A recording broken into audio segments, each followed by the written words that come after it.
Oh, Oh, and you've probably got another in there.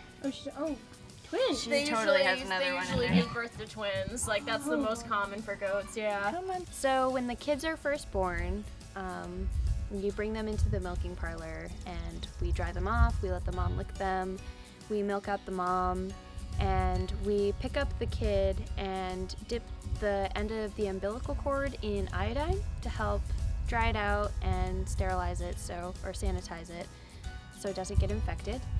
And then we bottle feed the babies and separate them from the moms, and then the moms get put back into milk production. 93 kids and 48 moms. That's a lot of kids. So far. So far. We have, 18 more left to kid? Oh yeah. Caitlin likes to keep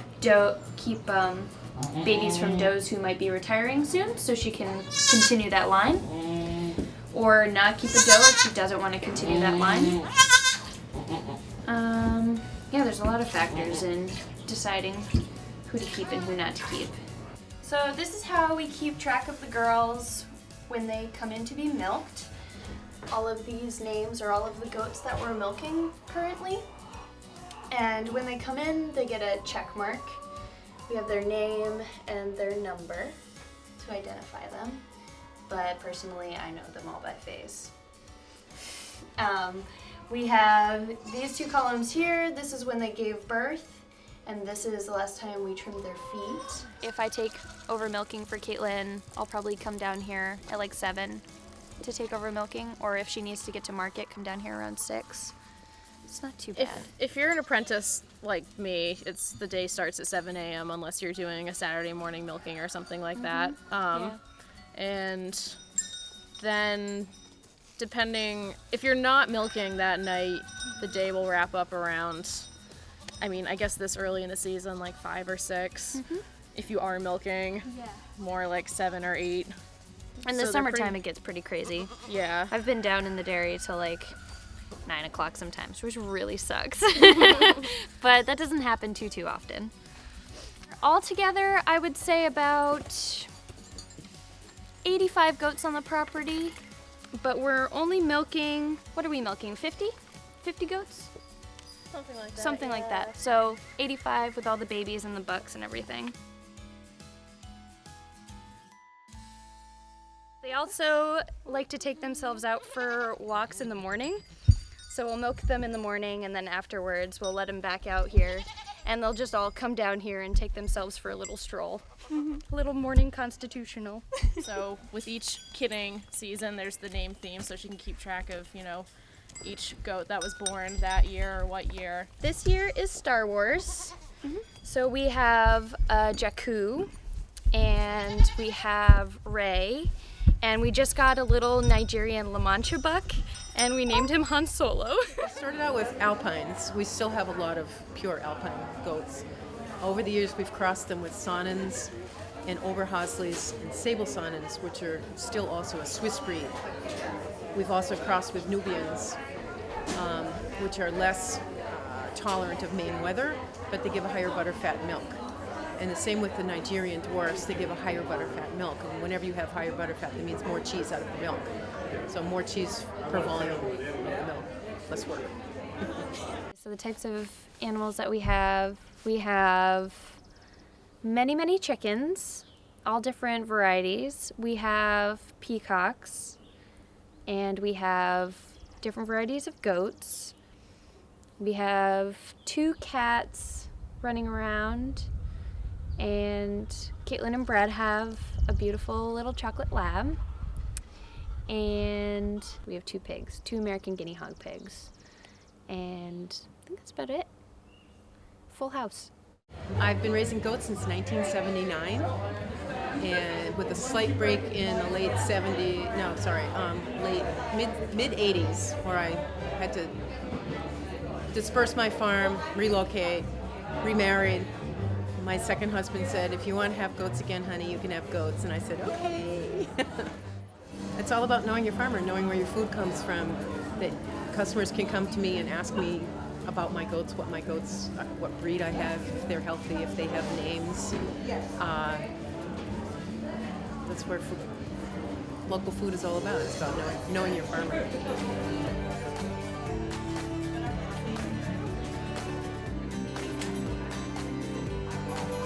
We are doing 5 farmers markets, Thursday, Friday, and Saturdays. This year, 2016, we're opening a farm stand at the farm, which we hope will replace one of those farmers markets.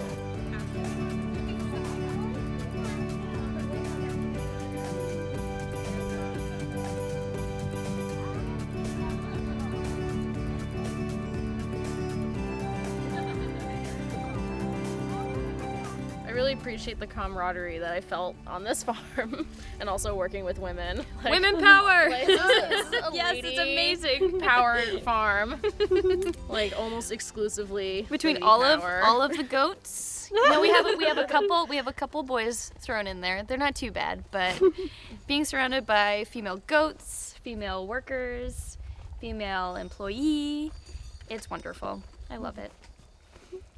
I really love coming here and being able to be outdoors and be able to work with the goats, and then at the same time go into the cheese room and get to use my other side of the brain and get kind of sciencey and get to play with milk and cultures and bacteria.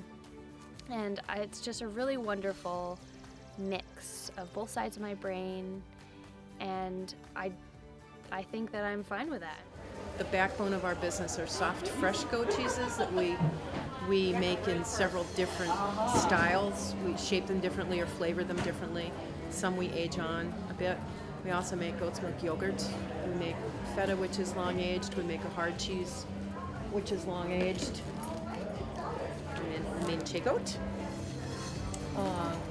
We like to play around with blended milk cheeses, cow and goat blends, because there's not that much being made in Maine right now for blended cheeses. Black stuff is vegetable ash. I can show you. It's a mixture of salt and vegetable ash. We get the ash through our cheese dairy supplier. And it coats the outside of these cheeses. This is our aged goat cheese with vegetable ash and a bloomy rind. So these are getting waxed with a cheese wax. And just dip it in. Slather it on. We do about 3 coats of this. I've got cocoa in the bowl. It's just nice dark Dutch cocoa. And I add olive oil to make a paste.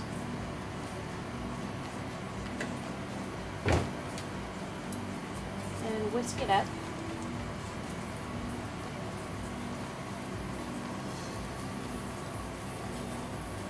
So it's for helping to create a rind outside of this cheese. Now this is our goat's milk manchego style cheese. So a drier cheese. We age it. We try to age it for at least 6 months, and the cocoa helps to bring out this beautiful pattern on the outside of this cheese. It's just got this really great pattern from the mold, and it's supposed to look like a basket weave. So cheese making is 80% dishwashing and what's that, 20% cheese making? We are always washing dishes here, always. I started out as an apprentice, and I lived here for the summer with my boyfriend. Crazy summer, absolutely changed my life. Learned so much about goat husbandry and cheese making, and I absolutely fell in love with it.